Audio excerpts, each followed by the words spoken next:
Hey everyone, welcome to this explainer. Today we're tearing into something absolutely mind-blowing. It's a concept that completely blurs the line between hardcore structural engineering and actual biology. We're going to break down the blueprint of what you might call a futuristic living spacecraft.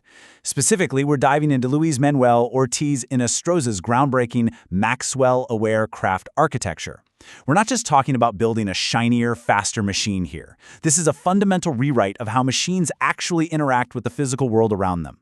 All of this comes straight from an incredible set of engineering logs dated July 26, 2026.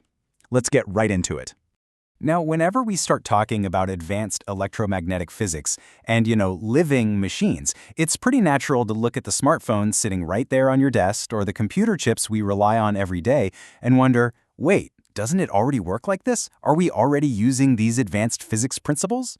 Well, the answer is yes, but entirely by accident. Right now, Maxwell's equations, the literal fundamental laws of electromagnetism, they just act like gravity for a tightrope walker. They're basically invisible rules that the chip just has to survive. Sure, signals propagate as electromagnetic fields, but ordinary everyday digital chips, they don't actively exploit those fields, not at all. They just build up these little walls to protect their digital logic from them. They're dealing with the charge, the currents, the interference, merely to keep functioning. They are absolutely not actively using those fields to understand their environment. So, here's our roadmap for today. We're going to go beyond logic-first design, look at the Maxwell-aware chip itself, dive into living, self-healing materials, explore the distributed craft brain, and finally, bring it all together into adaptive craft intelligence. All right, let's kick things off with Section 1, Beyond Logic-First Design. Time to shift the paradigm. To really wrap our heads around this, we need to look at exactly how Luis Manuel Ortiz Inostroza defined this concept at 7:30 a.m. on that July morning. He defines a Maxwell-aware craft architecture as a framework that combines embedded computation, material intelligence, energy harvesting, and a self-healing response. Notice something crucial there? Computation is just one piece of this puzzle. The chip isn't just some tiny calculator sitting inside a metal box anymore. It is deeply, physically integrated into the reality of the craft itself. Why does that matter? Because it means the craft isn't just a vehicle carrying a computer anymore. The entire craft literally is the computer. Okay, let's dive into this. Right now, the tech industry relies on a logic-first design. We treat things like routing geometry, parasitics, shielding, and resonance as basically annoying bugs that we just have to clean up after the fact. But if you flip that and shift to a field-first design, suddenly those electromagnetic fields, the impedance, the energy flow, they become your primary design variables from day one. You're actually designing the chip to actively sense and physically respond to the exact electromagnetic environment around it. Which brings us to Section 2, the Maxwell-aware chip. Let's talk about the craft's senses. Digging into the engineering logs from 7:45 a.m. Central Daylight Time, Ortiz Inostroza notes this as the very first major architectural pillar. Quote, "This is the most direct Maxwell-aware upgrade. The chip is designed around electromagnetic field behavior first." Unquote. By treating Maxwell's equations as an explicit intentional design lens, rather than just some invisible background rule to avoid, the chip literally transforms into an active electromagnetic interpreter for the entire craft. And the real-world consequences of this upgrade, they are completely staggering.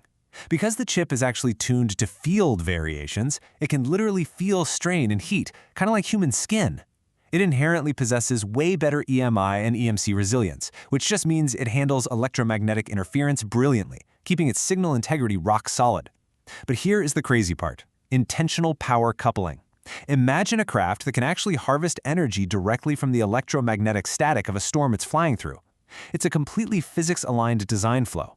When you compare that to our current fragile technology that shorts out if you look at it wrong, you really start to see how invincible a craft like this could be. All right, moving on to Section 3, living, self-healing materials, the actual tissue and muscle of the craft. So how does this chip negotiate with actual physical matter? Well, picture this. A micrometeorite strikes the hull of the ship. Boom! The first thing that happens is the composite matrices instantly detect the damage and pinpoint the exact impact zone. Then the transduction layers kick in. They convert the raw heat and physical stress of that impact into usable power. Finally, the chip uses that newly harvested energy to trigger self-healing polymers, instantly initiating thermal repair pathways exactly where the structure is hurt. The chip is essentially a material state controller. It's orchestrating a physical response, acting so much like a biological immune system it's almost eerie. This whole dynamic gives the craft a distinctly biological nature. As noted in the 8:07 a.m. log, by pairing computation directly with material recovery, the system can, quote, exploit repeated healing cycles, which recent research says may extend service life dramatically. Just think about the sheer engineering nightmare going on here for a second. The chip has to keep the ship structurally sound, right? But it simultaneously has to loosen the internal polymers just enough so they can mobilize, interdiffuse, and actually heal the wound. It is literal mechanical biology in action. Let's jump to Section 4, the distributed craft brain, or as I like to think of it, the nervous system. Keeping with that biological analogy, think about a standard centralized computer. It has a single point of failure. It's like a brain without reflexes. It suffers from extremely high latency when trying to respond to localized damage, like stubbing your toe, but on a massive, ship-wide scale. But if you use distributed compute nodes spread throughout the body of the craft, the nearest nodes act instantly. They grab the energy right where the damage occurs and begin localized repair before a problem even has the chance to spread. The system becomes insanely fault-tolerant, and the entire structure just adapts dynamically around whatever event just happened. This distributed intelligence makes up the third architectural pillar detailed in those logs. It is really the only way to scale this concept up. A single central chip simply couldn't react fast enough.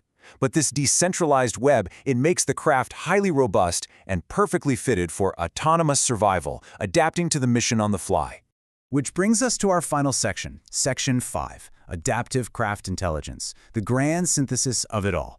At 8:21 a.m., Ortiz in Astroza totally demystified this with a brilliant, simple if-then decision tree. It breaks down into 3 pretty elegant steps. Step 1, Sense. The chip continuously reads the environment, constantly pulling in data on damage, charge, heat, and strain fields. Step 2, Interpret. It analyzes all that field data against the current physical material state of the craft. And Step 3, Respond. Based on that interpretation, the chip makes a real-time physical decision to either harvest energy, heal the material, or deploy electromagnetic shielding. So let's actually build the final enhancement equation that defines this entire architectural framework. It all begins right here with the absolute foundation, field-aware compute. You're designing the chip to explicitly read and manage those electromagnetic field interactions. And this brilliantly illustrates the next leap. We take that field-aware compute and we physically link it to self-healing materials and energy harvesting. Bam! Now the chip is a full-on material state controller, actively supervising the physical tissue of the craft itself. Then we add in distributed control. We take this incredible material-linked intelligence and we spread it across a massive, decentralized network of nodes throughout the structure. Stacking these 3 architectural options together creates the absolute strongest framework possible. Which leaves us with the completed equation. Field-aware compute plus self-healing materials plus energy harvesting plus distributed control equals adaptive craft intelligence. The chip isn't just processing lines of code anymore. It's actively helping the craft interpret stress, harvest opportunity, and preserve its own life across time. We aren't just building static tools here anymore, folks. We are managing living adaptive systems. All of this information, this whole mind-bending framework for a Maxwell-aware, self-healing, energy-harvesting, distributed compute architecture, it all stems directly from those July 2026 concept evolution logs authored by Luis Manuel Ortiz Inostroza.